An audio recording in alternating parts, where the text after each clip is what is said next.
Bom dia, no mores kumilenga. Abenos tabay papia di palabra que você tem de todo dia.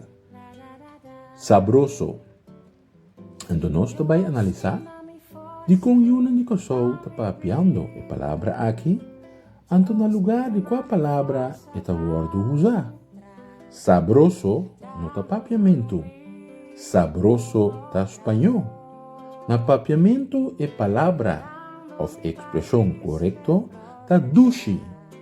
E comida ta hopi dushi. Come dushi. Bobai qualquer país latino, den a mesma situação, não tabisabo sabroso. Kiko a passa com o judico sou, que ela stop de usar lo que está dizer, que é a palavra dushi, e a começa a usar a palavra sabroso. A trobe em linha, que está corre, em lo qual que está word papia a vendia, que está lego mai a palavra na papiamento, e tá usa isso na espanhol, maneira espanhol lo tabata papiamento.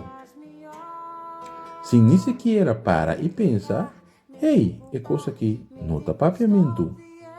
De como estão, que tá chama na mes papiamentista, que tá corrigir urgente, ora é ele não papia palavra, que tá bem de holandês, de como anta quieto, de como riba a palavra aqui se não tá reaccionar.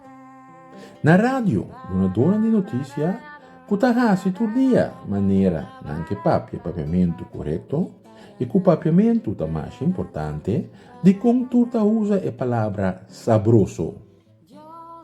De como nenhum não está corrigindo a mes, que sabroso é a palavra espanhol para dushi. Se bota you de corsou, estima papiamento, stop de usa a palavra sabroso. Usa a palavra dushi. Maneira nos a usa sempre. Maneira nos tata e mama, tio e tanta a usa sempre. Pense pobisami. E te um seguinte vídeo.